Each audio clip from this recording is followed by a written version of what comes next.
Om Shanti, good morning.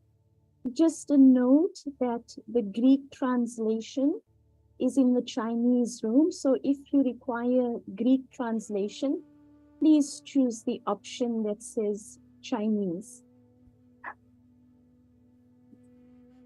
So I'll repeat, Greek translation is in the Chinese room.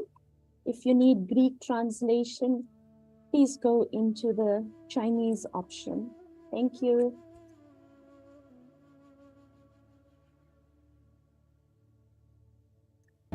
Chinese. So I'll repeat, Greek translation is in the Chinese room. If you need Greek translation, please go into the Chinese option. Thank you.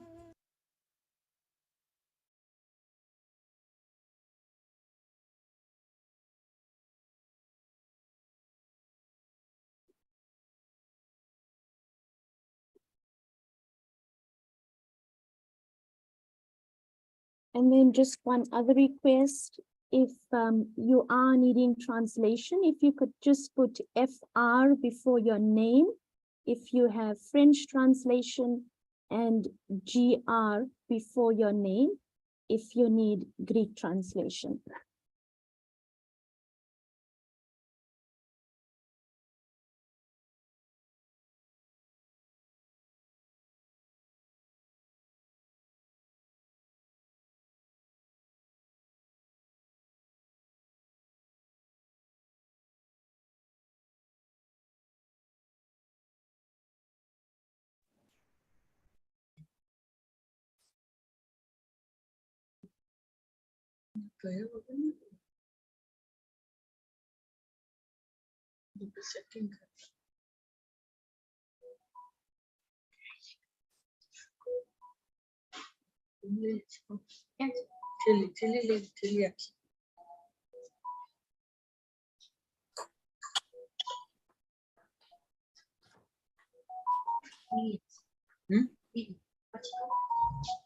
इनके Ben online से बात करता हमारा करे बात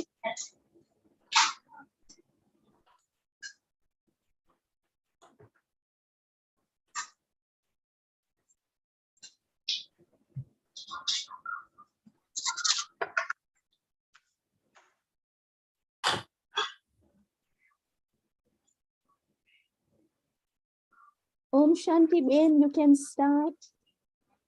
Om Shanti, Om Shanti, Om Shanti to everybody from wherever you have connected for this program. We are very lucky that today we have got chance Dharna-Based Leadership program, the training, and I'm sure that we will attend all the session, so we will get more and more information and understanding about the Dharna. We all are leader in our area, but when we become Dharna-based leader, then that brings great and more fruit to us. Welcome, my dear brother Ken, from all the way from Brazil. Our brother, I don't know what introduction I give for my brother. As many souls in Brahmin family knows Baba, that many souls knows our brother Ken. His quality, his speciality, and his surrendership, and his motherly love, and his duty and responsibility, his Lokik experience, his alokik experience, everything it counts. So everyone know. And when we got invitation for this program, we got his proper introduction, proper biodata. But it is my duty to say that this brother have done more than 2,000 seminars all over the world. I know he's visited Kenya also, and again we will invite him. But meanwhile, we are inviting him online for Africa special this training. I appreciate, because I think last 6 months people were telling me, I was requesting, but I can see that brother can have so many programs on pipeline. So at least the day has come today, and today is the good day for our institution, especially, and for the world. is Gita, Gita Jayanti. So actual Baba has come to taught us Gita. So today is the good day to start on Gita Jayanti day. And I think Delhi has done wonderful opening of Gita Jayanti today. And I think program going on. So we have done wonderful work on this day. Today is the opening. Brother Ken, welcome, welcome, welcome. From original, he started his journey from Australia and he traveled all over the world towards the Sao Paulo and Brazil and all this area. And we all know that how much responsibility he have for the area. Like I can understand because I have responsibility for Africa, and I can understand, Brother Ken, how many responsibility in that area. And people want to go Madhuban. If I tell Africa, brother, it's just 5 hours, 6 hours, 7 hours, we reach to Madhuban.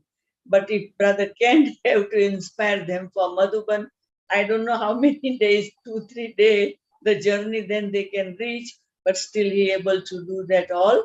Brother Ken, welcome, welcome, welcome from our heart. And we all will be connect all this session because we want to know this special subject, and we all need powerful dharna in our life now because time is short for perfection. Thank you, brother. I appreciate lots your time. Thank you, Didi. Thank you so much for having me and being with you. As you probably heard before, this course was actually something that was in the pipeline. We had some meetings in the RC meeting and also the last couple of years of the NCCC meeting, there was a request that we prepare our instruments better, especially for this last period. And of course, for us, even though Baba doesn't use the word leadership, there's so much in what he says in the Mulis about how we should behave with each other. So this course is specifically for how to live and to work with other Brahmins in this godly task of service. And I first of all piloted the program in Australia 3 times. I did it in 3 retreat centers, and the idea was to get some feedback and then to round it out. And then I did it in Spanish, of course, and in Portuguese in this part of the world.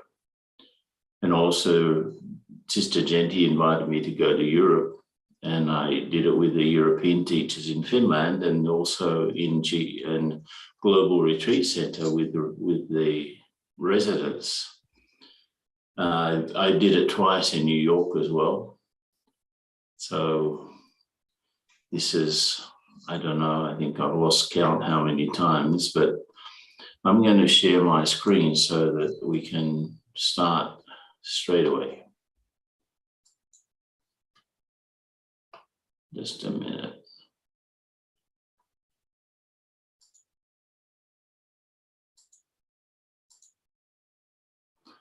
Yeah, okay, here we are. Now, the first session is about the context. And as I said, even though Baba doesn't really use the word leadership, he talks about us being instruments, trustees. He talks about us being masters, especially master gardener. That's probably the best attribute of what we have to do in our centers. Each center is like a garden, and we are the ones that have to help Baba look after the garden. He also calls us the managers of his shops. So even though Baba doesn't really use the word leadership, he certainly talks about bossiness. So the sort of leader we would like in our organization is someone who's not bossy. Now, when you see this picture, just think for a moment. We can meditate a little bit with this picture. Okay, this Baba's instrument, main instrument. And just think of the way he used to deal with situations and people. But leadership is all about dealing with situations and dealing with people. How well did he do it? He's our great inspiration, Brahma Baba. And the light behind Brahma Baba we know as Shiv Baba. And that light brought out the best in Brahma Baba, in the way he dealt with us. So just think for a moment there. What's your main inspiration from Brahma Baba in terms of the way you have to interact with people? How loving, how sweet, how gentle, and at the same time, how correct, how appropriate his words and actions were. How perfectly stable he was on the point of drama. So many things we just get from looking at Brahma Baba. And that's, of course, where Dharna-based leadership starts with the example and other examples too. What did you learn from Mama? I mean, there are so many, but I've just put 3 pictures here. What did you learn from Mama? Just, look at her loving face, her loving eyes. She already looks like a deity. Her expression. And Daddyji, of course, light, loving, absolutely accurate also. And then Daddy Janki, very wise, very deep and very correct. Our examples, our ancestor souls are great examples of the sort of Dharna-based leader we should want to become. And then a little bit about this course. As I said, this course is based on the examples in front of us, Baba, Mama, the daddies, the dadas. Also based on practices we already have or should have in managing Baba's shops. So there are things that are obvious. So for example, Baba talks about the need for us to meet together and how we should be master and child in those meetings. These are all leadership practices, you could say. When you speak with assertiveness, but when you listen, you become humble again. So this balance of love and law are so many things we should already have, because Baba talks about many things in the Mulis. And when we did this in New York, Gayatri said that after this course, everyone will be now paying attention to what Baba says in the Mulis, especially the Abhyak Mulis. The Abhyak Mulis are very all about perfection in our Dharna, in a way. Also, because service is becoming crazy, the world is becoming crazy, and service is becoming more and more complex. And we have to become, maybe 2 weeks ago, I was in Argentina, and we were talking about some different aspects. Many of you have seen the program of Yakti Parivar from New York. Sister Winnie's been conducting for over 2 years, 2.5 years. Amazing, her stamina to do that. And the last month, I also had the chance to share every night about this. If you're interested in little bits and pieces about Dharna in leadership, then every night, almost every night in November, even though I was traveling, I was sharing some pieces from this course and other reflections. But when I was in Argentina, we were talking about the need in in Avyakti Parivar, we are presented as angels. And that program goes out to the world. And one of the main instruments in Argentina was worried that this is a program that's online and we are being called a family of angels, united in love for the one. That's the title of underneath the subtitle of the program. Angels united in love for the one. And he was worried that everyone's getting to know from this program that we are calling ourselves angels. And he said, well, it's a problem because it's, how do you justify that? And of course, the discussion became, we have to be, if we are giving ourselves that title of angels, right up front, then the only thing we have to do is to become those angels. And we can't compete, really. It was all about how we present ourselves online. We can't really compete with all of those people that have thousands of millions of dollars and can invest in marketing and they're really good YouTubers and so on. We really can't compete. Some of us may. But the only thing that we have that no one else has is Baba. And we have the possibility of becoming angels now. So this is our big challenge. And so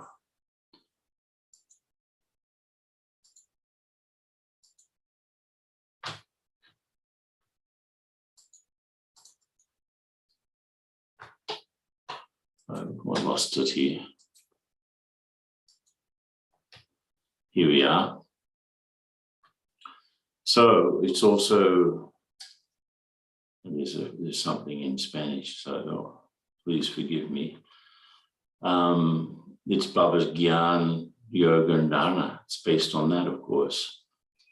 It's also based, as Didi said, that we have, at least I have had a lot of experiences in Logic work in what's called organizational development, strategic planning and leadership development according to the needs of the world and the companies, even worked in government. So there's a lot of experience that I've had in working with people.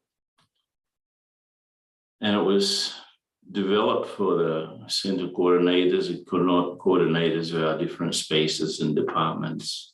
And as I said before, it was a request from the CNC, which is the Council of National Coordinators, piloted in Australia. Now, our organization, we have a product, which is spiritual knowledge and meditation. So we're calling it a product in inverted commas, but we've got something. We don't sell it, but we have to convince people to take it, which is similar in a way. We have to generate audiences and disseminate this product, our spiritual education. And we have courses, we offer seminars, we offer talks, we also offer meetings, forums, and so on.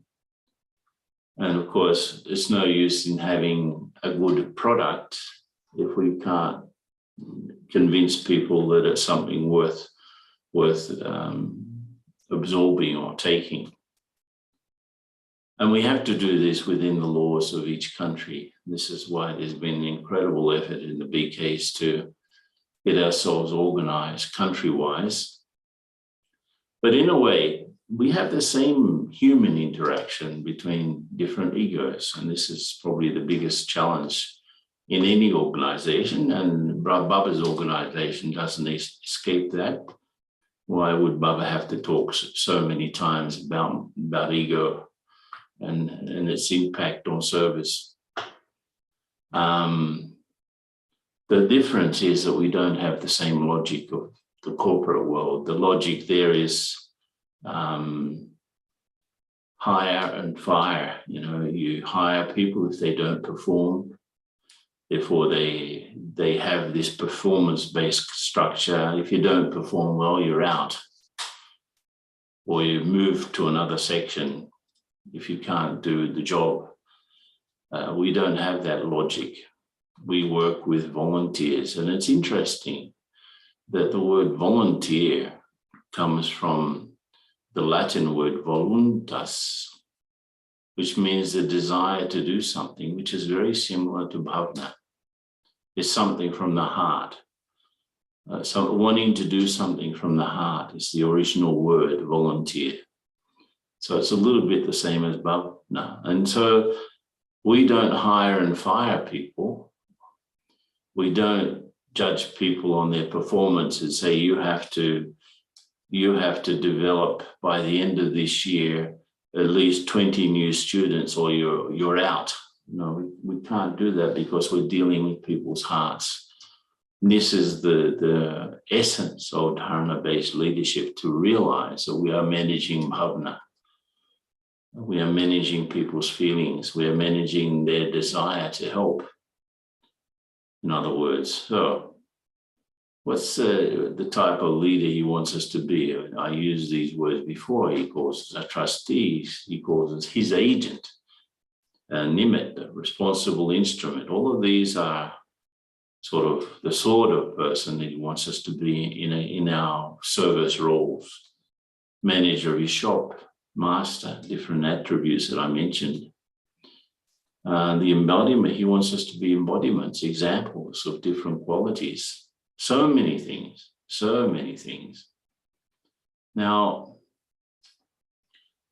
this is divided into 9 different sessions, and we're going to try to do them all in 6. So it's like sometimes some will be shorter and I can do 2 together, but the whole course is based on 9 different topics.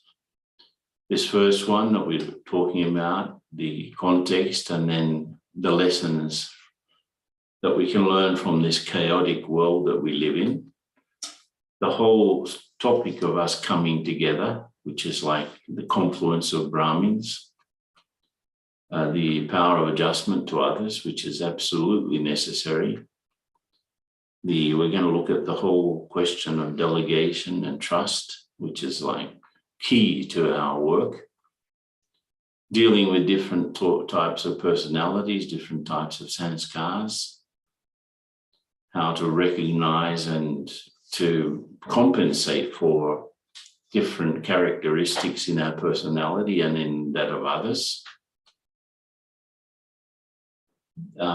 Ego and self-deception, which is a big topic. Being the master, and finally about self-sovereignty. These are the 9 topics covered in this course. I'm going to start off the course just by making this comment. So we've got these 4 topics. Gyan, that if we develop Gyan to its highest level, we become wise. So Gyan developed to its highest level is wisdom. Now yoga developed to its highest level is spiritual powers, different spiritual powers. Dharana to its highest level would be divine virtues. And then seva, service. This is where spiritual leadership comes into play. So if you look at these things, we have to make sure that the jnana that we're understanding, we're translating that into experiences of yoga with Baba. We're making sure that we're developing dharna based on that interconnection with God. And finally, service would be the result of all that.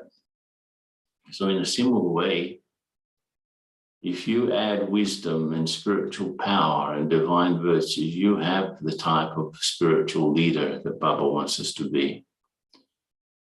And therefore, we can't really escape. And of course, there's this other path which sort of is absolutely essential, the renunciation and the tapasya and the seva.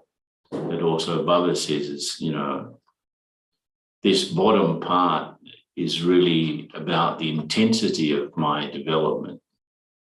That that I'm leaving aside all of the things that I can't or won't use, that won't be part of the future.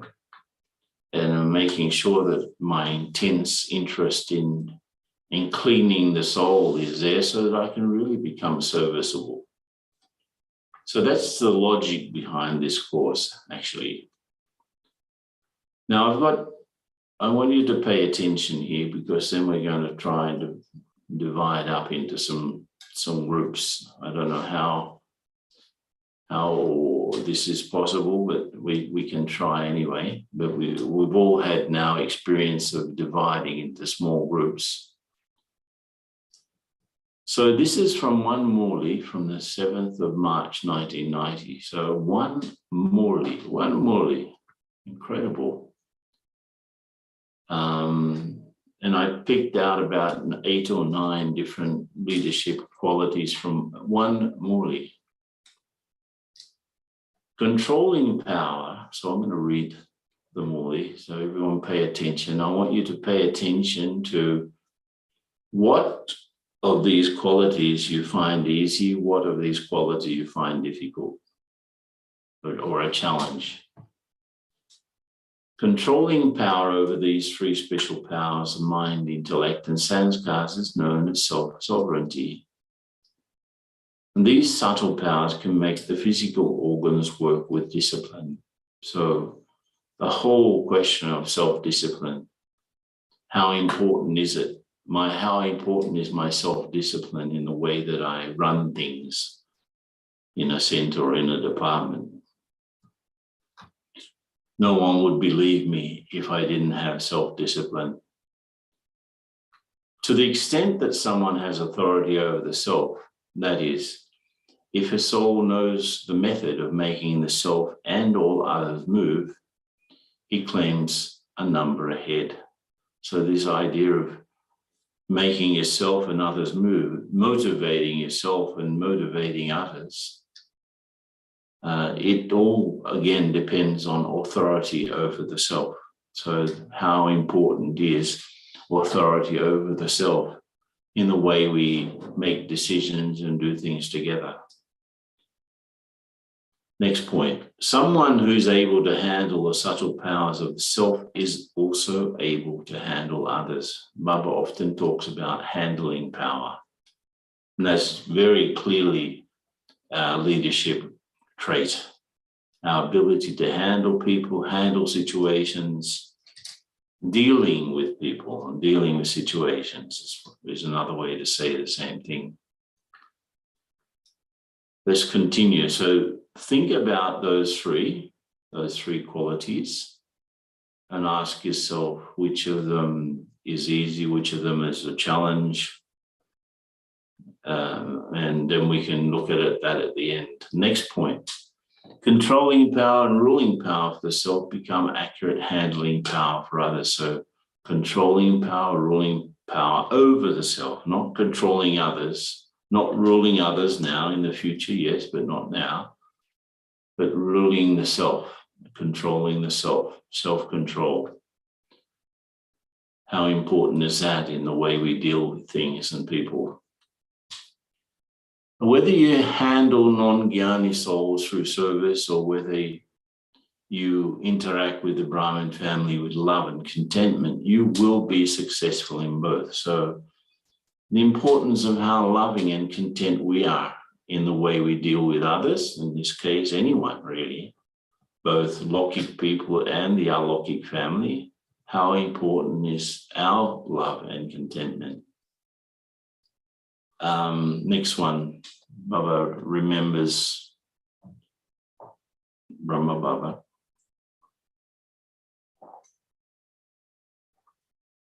The greatest virtue and speciality is of having the intellect with which to recognize the Father, the courage to belong to him, and knowing the method of loving him.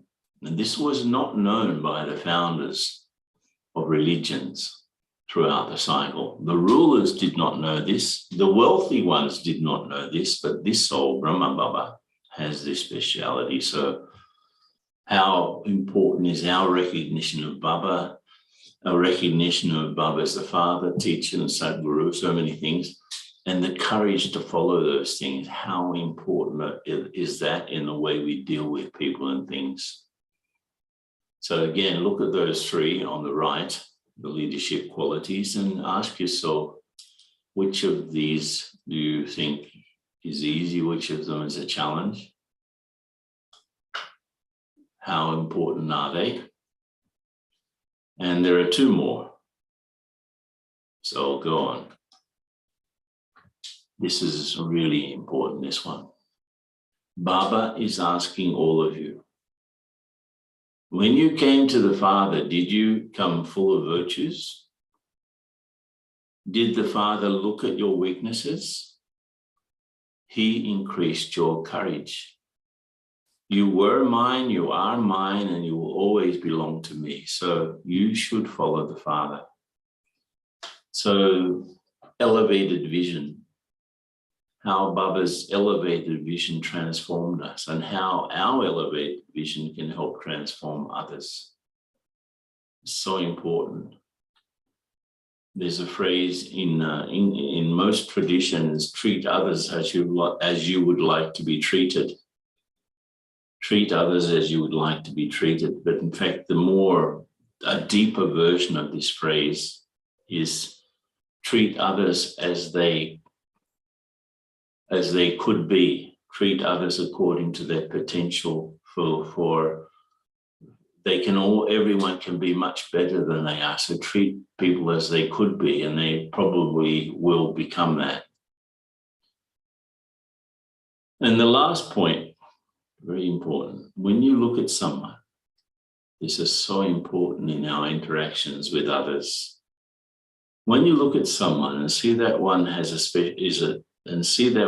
special soul, when you come into relationship connection with such a soul, by keeping the Father in front of you, soul-conscious love will automatically emerge from within the soul. Because of your love, you'll be loved by everyone. Then with soul-conscious love, you will automatically receive good wishes, cooperation, pure feelings in the form of blessings from everyone. This is known as spiritual, accurate, elevated handling. So, soul-conscious love inspires people to help, to cooperate, to give good wishes, good, pure feelings. And these are the qualities. These are the qualities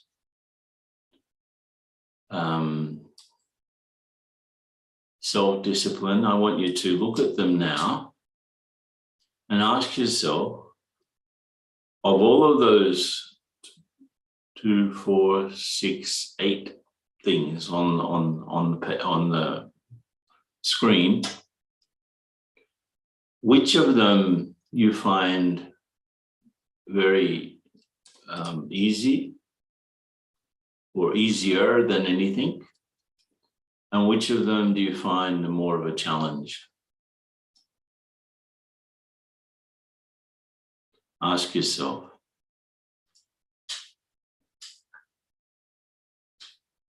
Just write down. And write down, once you've decided which of those is easier, which one is more difficult, write down a phrase or two, something to remind you of that point. And just remembering, this is all from one muli.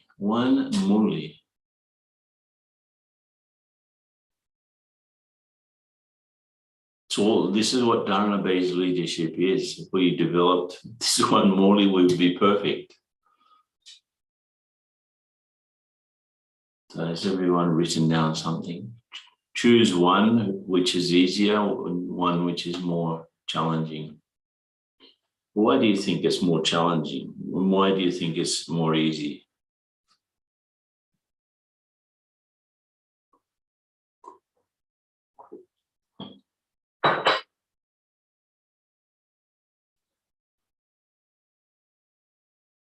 while you're doing that, I want to ask, I'm not sure if we have arranged to be able to work in breakout rooms. Who is the controller of this program? Brother Ken, it's Nita from Cape Town. We do have the facilities. We would just need to set it up.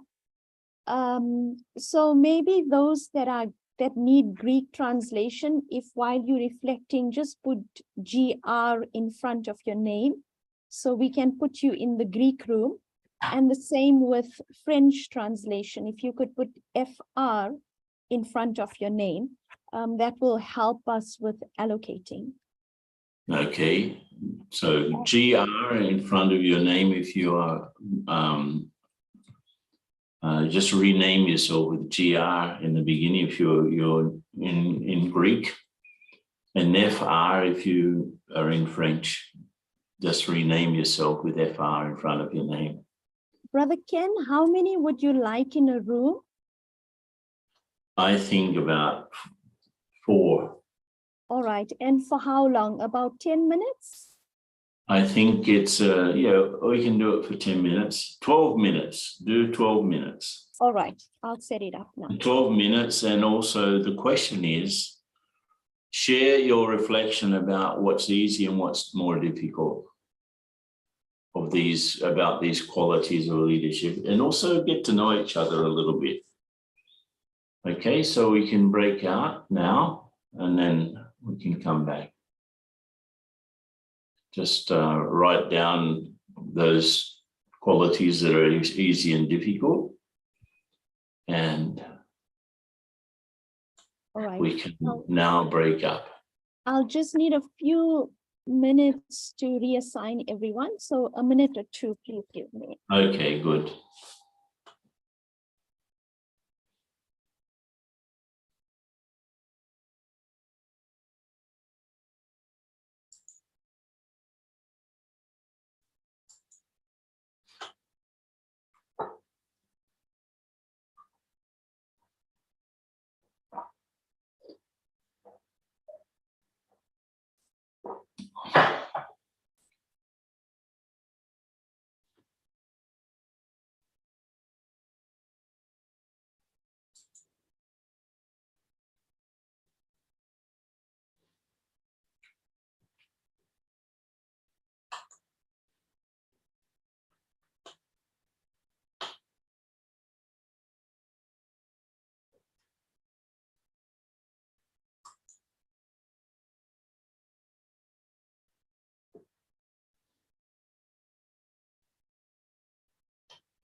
How are you doing?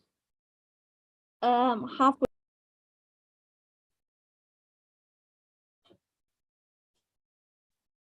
Just to be patient. Next time we'll get it right. First time is always a little bit challenging.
Hello. We're good to go. Okay, go for it. Have a good meeting, everyone.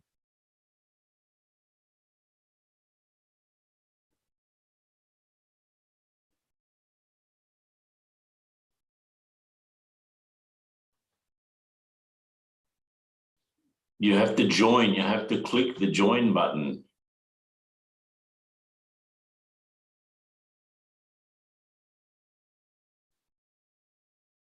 There are so many people who have not joined. Okay, got it. It's going ahead. So 12 minutes. Not possible to see the slide once again. Yeah. I can read it out, but you won't be able to see it. Self-discipline, authority over the self, handling power, controlling power, ruling power, love and contentment, the recognition of love and courage, elevated vision, soul conscious love.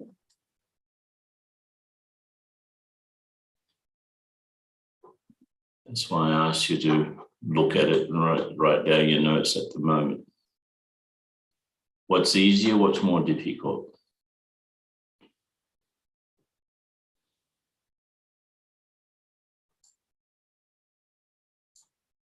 So there are some people that have not joined. I think they've opted not to join. If everyone could join, your group would be good. There are too many in the Greek group. Should have made 2 groups out of them. Just then translation, because we only have one translator. Yeah, but they can speak in Greek, no? Okay, I can move them to another group.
Okay, let them talk now. Just let them.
How many minutes do we have more? We've got about 3 minutes. Okay, great.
stand by. I think everyone's back.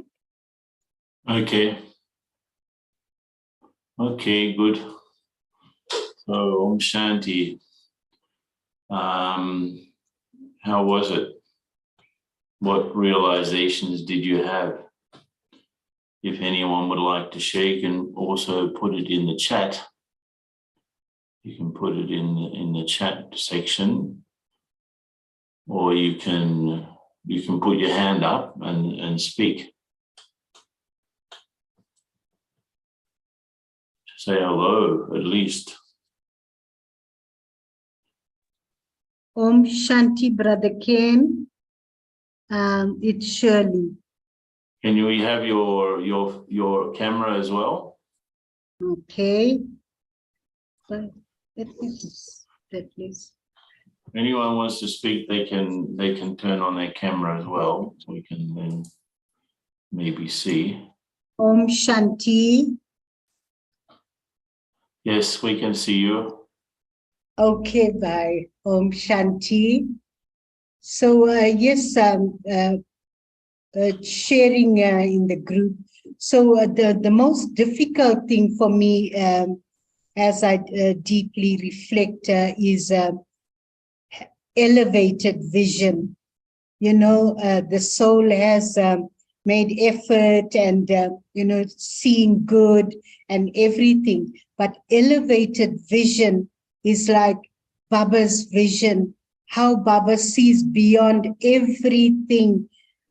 He doesn't see body, he doesn't see anything, but he sees the original, the soul, he sees that shining star, he sees that powerful being where there's not even a scar of any trace of anything. So that's what I need to, the aim is to work towards that original, the elevated vision of holding Baba's vision for every soul. Yes. Yes. I'm seeing Maria. Maria, say hello. Om Hello, Shanti. Shanti. What were you talking about in your little Greek meeting? The most popular was the elevated vision and love. And myself, I was one of those in the elevated vision choice. And the realization is that there's still, I'm on a good way, but there's still a margin for eliminating any preferences. And so to make it more stable and to really reach the states where that is where looking at each other. And yeah, I think it's time to finish all differences and all stresses. Okay, anyone else? So this is very important important. for me. This is very important for me because I get to sort of know you a little bit more, and then we can emphasize more on one thing or the other. So anyone else? Om Shanti, it's Sister Rupa. Where are you from? Thank you. South Africa. South Africa. Yes. I was actually thinking about the handling power and controlling power. Sometimes it's easy to do it, and sometimes it's not so easy. And then the other point was also elevated vision. But the realization that came through is that when I'm not in that soul conscious state, then the vision of myself and others do become a bit difficult. And so the soul conscious state actually allows me to have elevated vision, plus to have handling power and the controlling power. So I'm able to then to do that all simultaneously if soul consciousness is there. Okay, again, Sophia from Athens said, for me, the challenging one is soul conscious love again, which can easily be confused with human love in a subtle way, sort of subtle human love. You're right. Anyone else just one or two more, and then we can continue on. Om Shanti, Brother Ken. Belinda here from South Africa. Oh, Belinda, Om Shanti. Om Shanti. Actually, in our group, almost entirely, people felt that self-discipline was the challenge. And I had a nice insight just before we broke out into the rooms that self-discipline also has to come with lightness and easiness. It's not a rigid thing. In fact, it's a very loving thing. And so this is a recent sort of insight for me. The whole exercise was extremely useful, especially around this subject of self-discipline. Because when the attitude is right, it's going to affect many other things as well, not just your own discipline, but also your handling of others as well. Thank you. Yeah, the word discipline, at least from English and the Latin languages, like French, I don't know if it works in Greek and Hindi and so on, but the word discipline in English comes from Latin, disciplinare, which means to teach. So self-discipline is what you need to teach yourself. And of course, if you have that attitude, they say that the best teacher is the one who is the best student. So if I love myself, then I would love to learn the things that Baba teaches me. And that ends up me teaching myself, which is what self-discipline comes from. Discipline is something that, as you say, shouldn't be rigid. It should be understood. It should be light. Anyway, let's continue on. I really appreciate your patience because we are from many countries on this call, and we'll get this whole thing of the group work sorted out. There's one aspect that I want to touch on now, which is the whole thing of chaos. So this is like a little bit of the second topic, and we will finish around 7 in another 40 minutes. But we were all just now in this period of very, very restricted movement, and again, even here in Brazil, in this state where I am, again, COVID is there, and they've mandated the use of masks again. So in some, it's up and down. We haven't finished yet, and people were waiting for things to return to normal, and they of course have not returned to normal because the normal is crazy. There's a lot of problems in the world at the moment. There's wars, and there's all sorts of climate disasters, and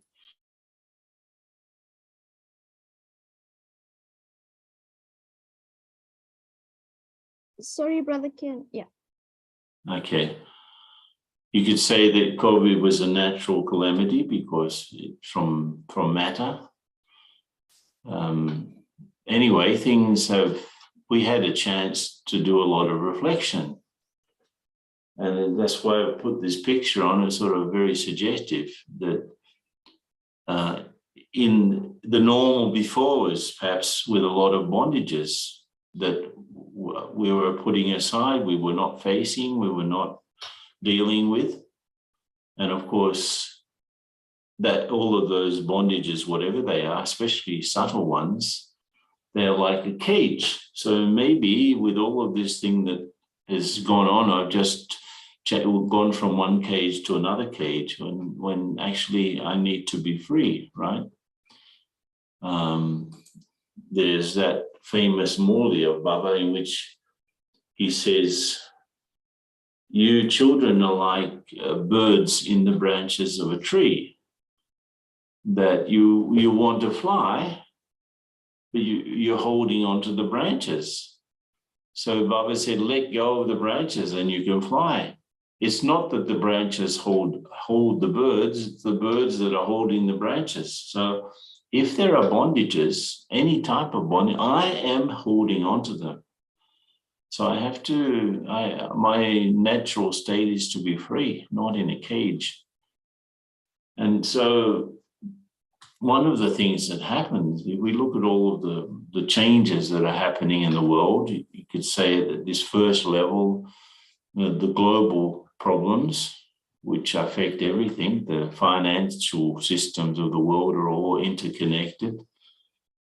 And all of the, if there's a failure of the wheat, that's probably the most important product for people to make bread and so on, or rice, then that affects the stock exchanges and the commodity prices and the inflation, and everything's connected.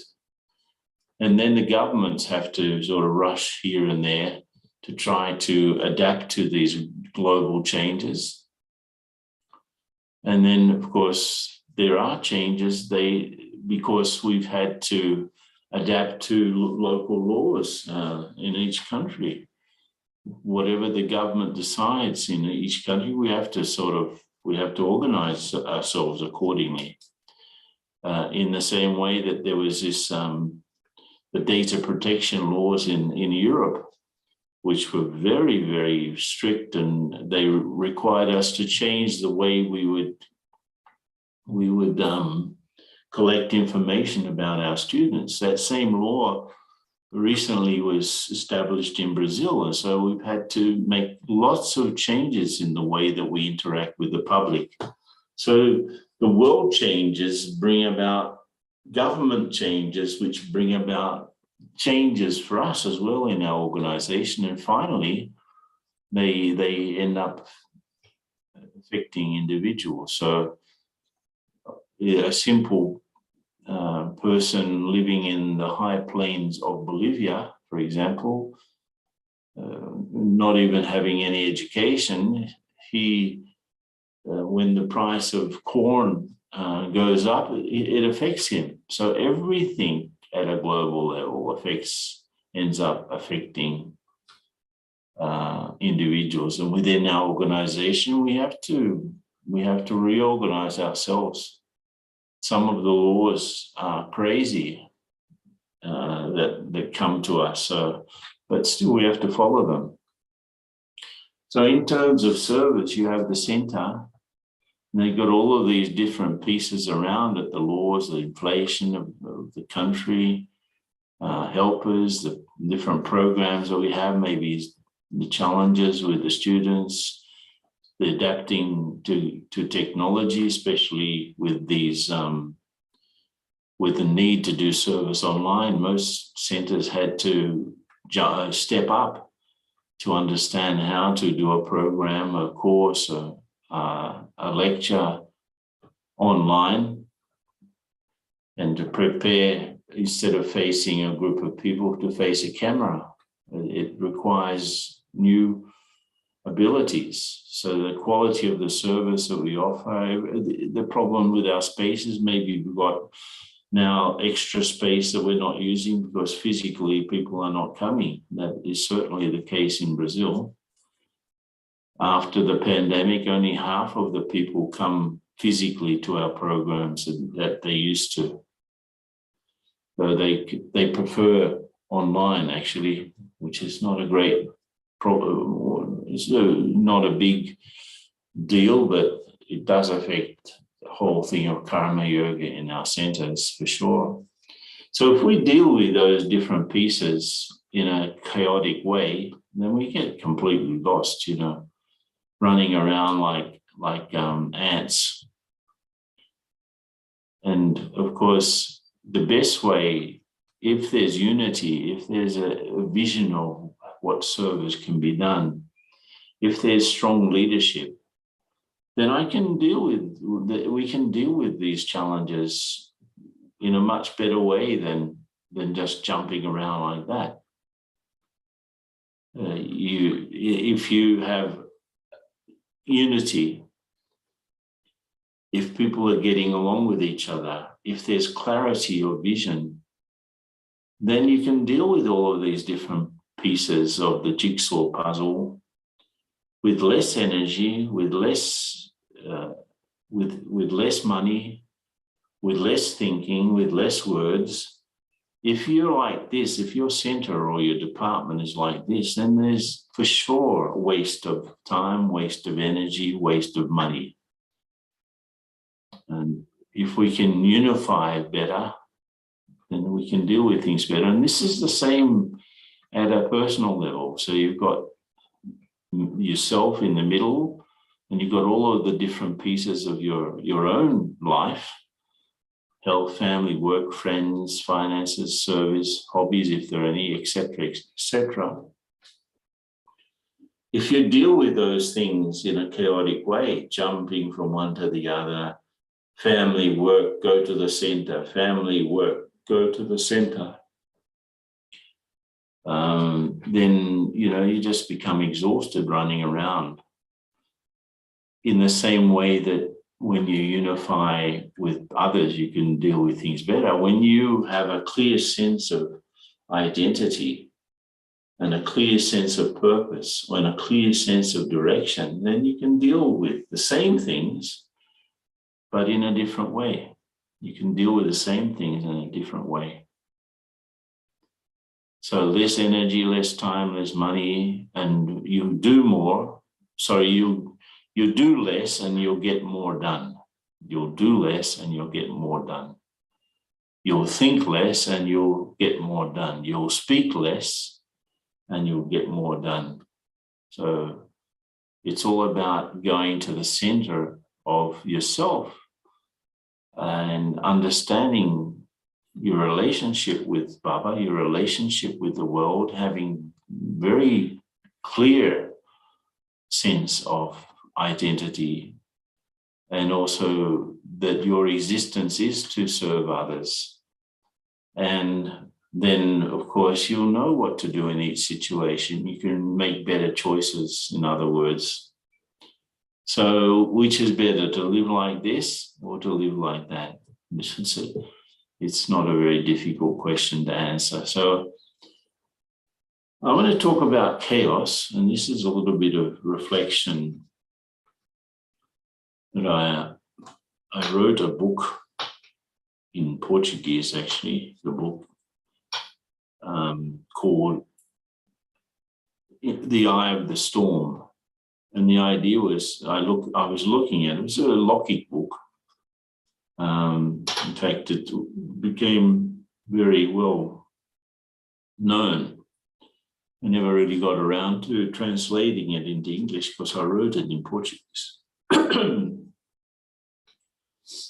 And the idea was, how does chaos affect organizations? So in a way, this is a little bit of reflection about what Baba says and what we understand about the world around us. Sorry. So chaos is any living system, any living system from an amoeba, which is a single cell microbe, and a galaxy. These systems are dynamic, they are complex, they are non-linear. That means they're all over the place, but they're not in a straight line. They, according to the level of complexity, they are unpredictable.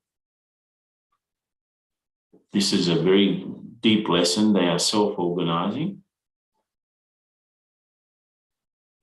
and they go through entropy. That means that the entropy increases as through use and through time, so that loses power, in other words. So all systems are like that, from a single cell animal to a galaxy and everything in between. Our lives, not only our lives, each of the cells in our body is like that. Each of when people are working together, a city, for example, is dynamic, it's complex, it's non-linear, it's unpredictable. The traffic, for example, the weather, the financial markets, all of these things are subject to these conditions. So you've got this, let's say you've got heavy traffic in a big city on a rainy Friday afternoon, and let's say it's a long weekend and there's an accident. Of course, the traffic, you leave and you don't know what time you're going to get there. The other day I had to go to the other side of São Paulo, and there was so much traffic that I decided to leave my car near an underground station. I took the underground, the metro, to get to the other side of the city. And of course, it took much less time. You never know. And as I said, the weather, the financial markets, COVID is an example of chaos. The way it proliferates, it's completely unpredictable. It can mutate as well. So, and our minds also. Our minds, our sanskars are dynamic, they are complex, they are often unpredictable. How many thoughts, words, and actions have we had in 84 births? My God, you can't even calculate. So you've got systems like, I've got this design here. And you can see systems organize themselves around something which is called a strange attractor, sort of a foreign thing, something outside of the system that comes in and makes the system move around it. Like if I get the virus, it's come into me somehow, and then my body has to organize itself around the virus, and fever and all of the symptoms are just part of the effort of the body to fight that virus, or to fight that cell, to fight that strange cell, or cancerous cell, let's say.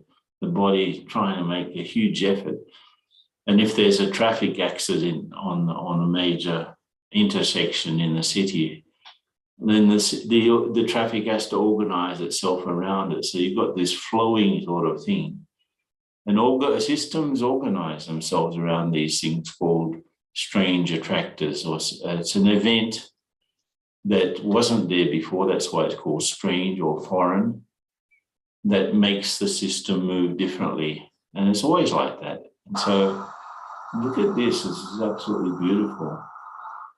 These are birds. These are tens of thousands of birds called starlings, tens of thousands of them. And look at how this is in a field in England.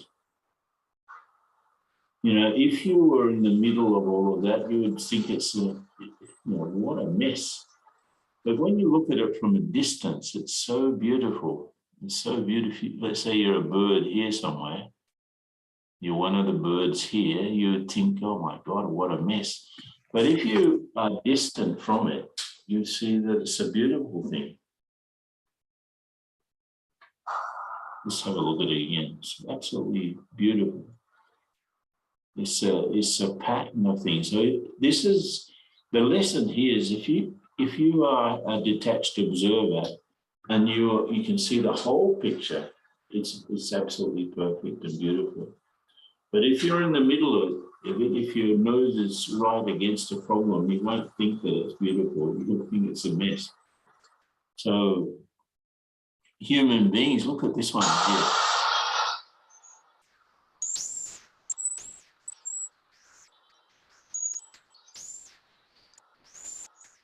This is Hanoi.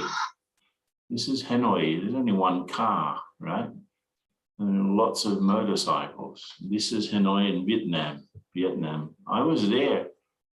I didn't take this video, but I had to cross the road, one of those roads like this, and it took me a long time because I couldn't see the whole thing. But if you put traffic lights here, it'll be really chaos. But here's just a dance of motorcycles. People are quite happy to be driving like that. There's hardly any accidents. It's amazing. So human, like birds, they can dance together. Human beings, it's a little bit more sloppy. But again, if you were looking at this from a very far distance, it would be like a dance. But to cross the road there, I had to get into the dance, you know. So here you've got three systems. As I said, this is an amoeba, a single cell creature. On the right here, you've got a galaxy. And here in the bottom, you've got Sao Paulo, the city, at night. You know, you can see the whole city here. It's about 20 million people. If you look at those three systems, you can see that, yeah, they are similar. They're similar because they follow exactly the same rules. They are dynamic, they are complex, they are unpredictable in a way. You don't know what's going to happen with this star here or this star here. You don't know what's going to happen with this part of the cell. It depends on so many factors. And again, a city. And so you've got three systems which follow exactly the same rules. Now, what are those rules? First lesson, nothing is random. That means nothing is accidental. Everything that happens has a cause, has an effect. Everything. So Baba's coming, for example, changes everything. This is like, he's the most important strange attractor because he comes in from outside. He's the resident of the faraway land. He comes here and his presence starts to change everything. And so it's absolutely beautiful, beautiful what Baba does. So the whole cycle is just one system that's going through all of these things. Everything explains everything else in a system. And there's no accidents. There's no one who's innocent. No one is. The young baby is killed in a war. Actually, if you look at the story of that soul, you'll understand perfectly why that young baby had to die in that way. Nothing is random. Nothing is accidental. It's a huge thing to understand that. Why are you in Gyan? It's not an accident. Why are you in a center? Why are you with particular people and not others? In fact, the people that we are with now are the same ones that helped us get perfect in the last cycle. So the whole logic of the cycle we have to understand as well. The thing is that understand that these two things, the big lesson here is to understand that the drama is perfect and that everyone is number-wise. Means different levels of understanding, different capacities and so on. And it's our eternal capacity that determines when we take birth for the first time and where and with whom. So even though, let's say the war in Ukraine is, we can't say that it's good, but we can say that it's perfect. Doesn't mean that something that's perfect according to drama doesn't necessarily mean that it's good. It can be, you can't say a massacre is a good thing or you know, there was an incredible earthquake and thousands were killed, you can't say that it's good, but you can say that it's perfect according to drama, because that's exactly what had to happen at that particular moment with those particular souls. So this is the first understanding Gyan. Just look at the people in your center. Let's do a sort of a meditation here. Just go into a state where you're looking at your service activity, the people that are involved in your service activity, the main people, right? You're looking at a scene on the stage of a theater and you're sitting in the back row and you're just looking at this scene. You can see the different actors. You can see those that are closest, the ones that you have to interact with quite regularly, the ones that are not so regular in contact. But you can see the whole stage. And you can see the main actors on the stage. And you can see your own role. And to understand that scene, that arrangement is perfect. Those are the same souls that help me to become perfect every cycle, probably. Especially if they've been interacting with me for a long time. They are the same ones as last cycle. And I'm the same one as last cycle, and I'm doing the same thing as I did before. So the whole, though there may be a little bit of exchange of sorrow, as Baba says, don't give sorrow and don't take sorrow, maybe that's happening. But even that is perfect according to drama.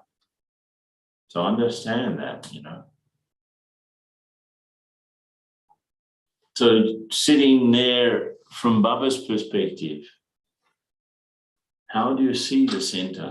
Just keep these experiences to yourself. I want you to write down some thoughts. You're sitting with Baba and you're seeing the center as your department, whatever you're responsible for, the service that you're involved in. You're seeing it like a scene on the stage. And you're sitting with Baba, and Baba's helping you to see that scene with understanding, to see the scene knowing that everyone has his or her own role. You're seeing the scene with the mercy that Baba has and the profound love that Baba has. Just sit with Baba and look at the whole scene. The giving and the taking and the adjusting that you have to do. People have different personalities, and how do you do it? How do you interact? So with Baba sitting beside you, you can see the things better. So write down a few thoughts related to this question. Later on today, we can take up these questions, but just for now, have the question and write a couple of sentences.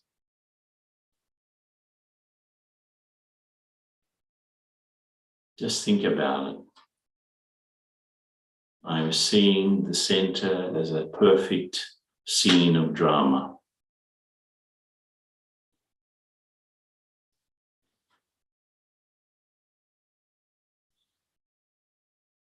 How would it be if I really put Baba in between me and everyone else?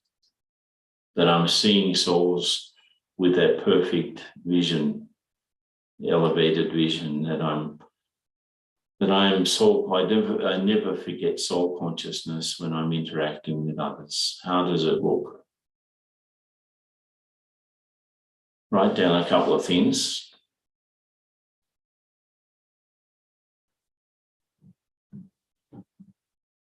Next one. This is so obvious, but Baba says something very profound when he says that everything goes through Sato, Raju, and Tamo. That as the soul changes from Sato to Raju to Tamo, everything else also changes from Sato to Raju to Tamo.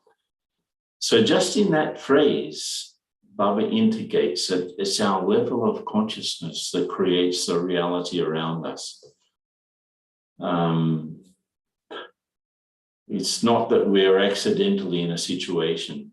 So you've got to put lesson 1 with lesson 2. Nothing is random, nothing is accidental.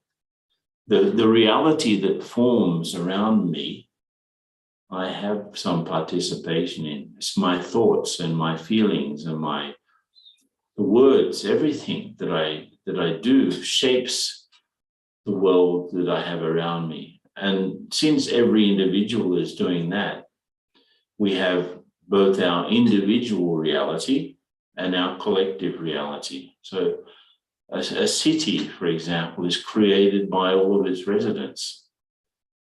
It's not an accident. Somebody thought to put a street there or put a building there to make the building like this or like that. So you've got all of these people thinking and doing things and creating the world around us. And then we try to live in the world that we create collectively, and it's sometimes not easy. And Einstein used to say that if you want to change something, you have to change the thinking. You can't change a system with the same mindset that created it. So you've got people trying to change something. Let's say you've got a group of politicians and they're trying to change the country, but they're thinking in the same way that they used to think. And then maybe they even change parties, but they still continue to think in the same way. And of course, they still continue to create the same sort of things. In fact, Einstein had another phrase, definition of insanity. You keep on doing the same thing and expect a different result. You keep on doing the same thing, expecting a different result. You'll never get there. So the lesson is related to this. It's not that I create people or things, but yes, I create my experience of people and things. We're not creating other people's bodies. There's a lot of causes of someone's body. It's karmic causes. Even karma is there in understanding how consciousness creates our reality. So the lesson here, and this is the lesson Baba tries to get us to practice. Be careful of everything you think, say, and do, because it has an impact. It creates an effect for which the creator of that effect is responsible. So, lesson here. And a question, just to reflect on this question, and we can reflect in silence. What is the main change in the way you think that would make the biggest difference in your life? What is the main change in the way you think that would make the biggest difference in your life?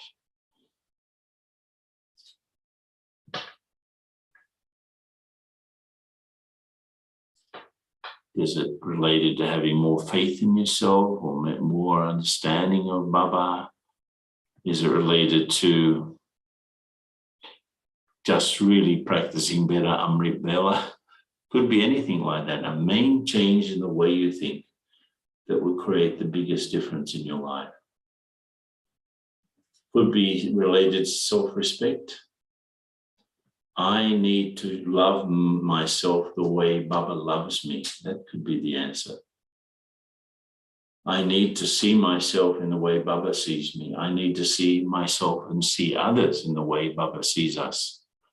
So what is the main change in the way you think that would make the biggest difference in your life? Just think about it.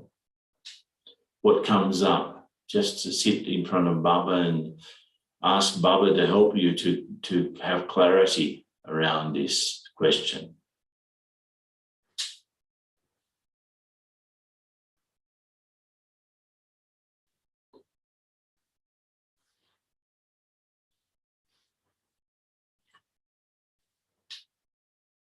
Got it?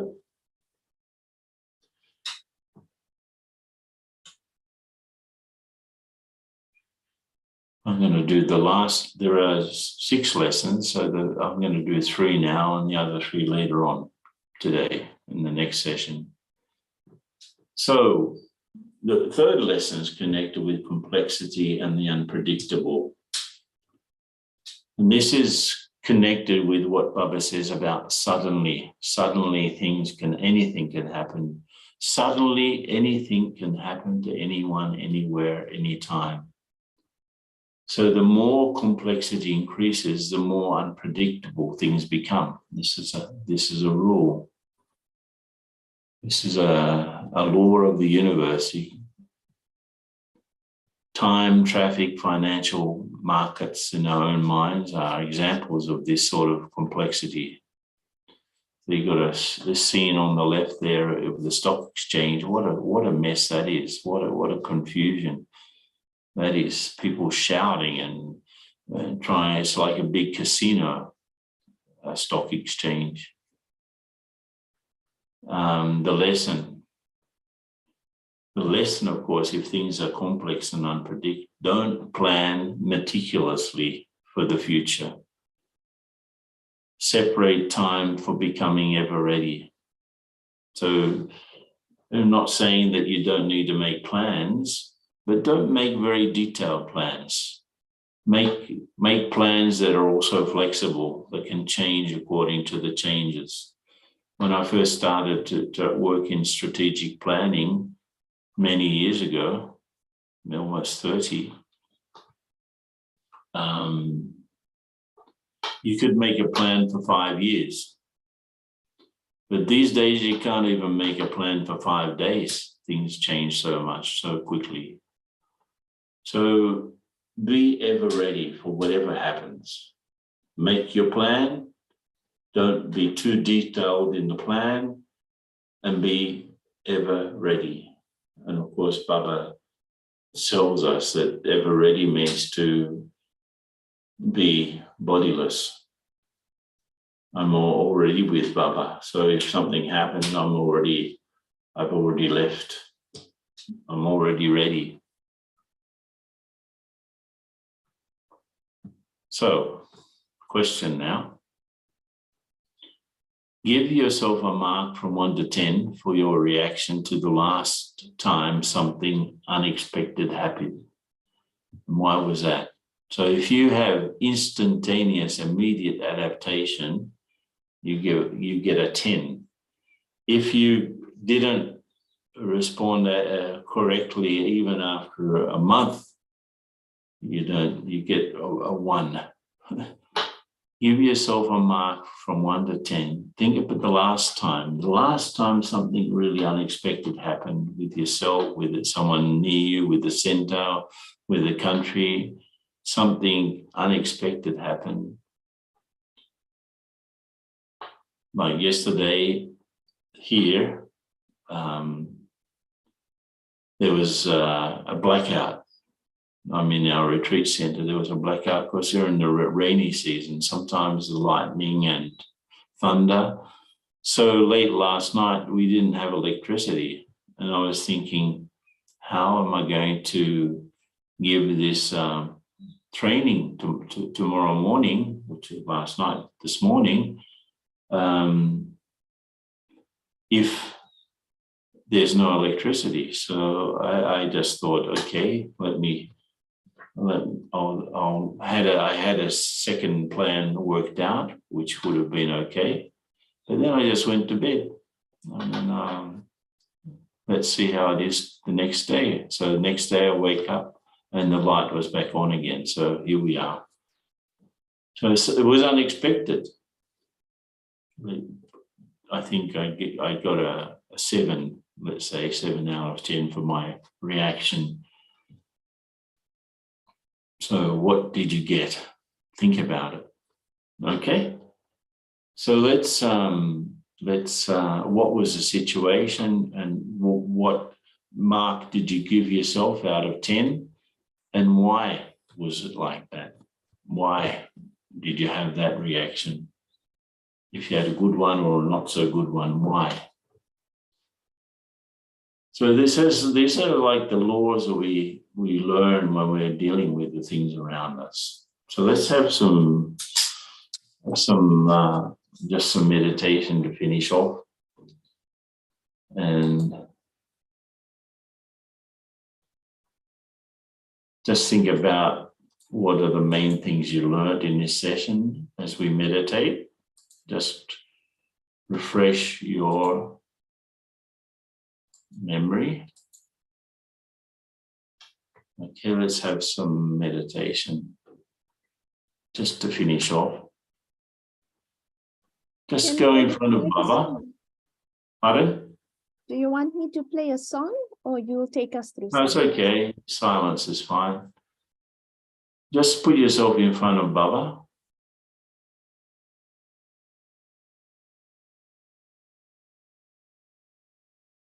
Baba's smiling over you.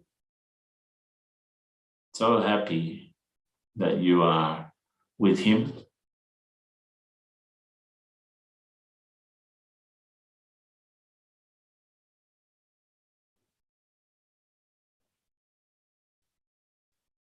So happy that you are learning some new things.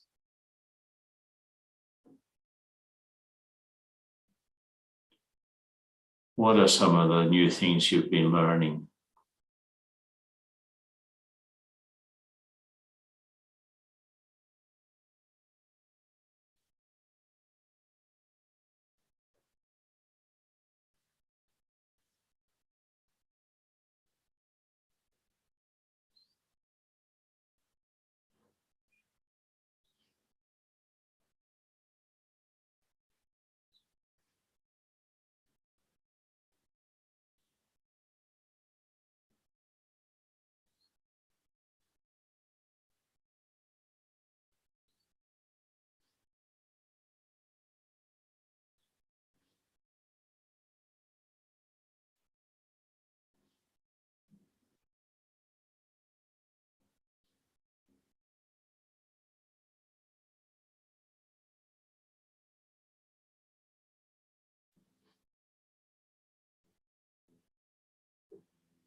So Shanti will be coming together again in a little bit less than 4 hours' time. Yeah, yes, that's my schedule. 11 o'clock Brazil time. For me, it's cool. I start at 5:30 in the morning with you. Well, I don't know what the time is where you are, but it's 4 now p.m. South African time here when we get together. Okay, 4 p.m. South African time. It will be 11 a.m. here in Brazil. Okay, everyone. Om Shanti, Namaste. See you in a little bit less than 4 hours' time. Om Shanti. Shanti. Om Shanti.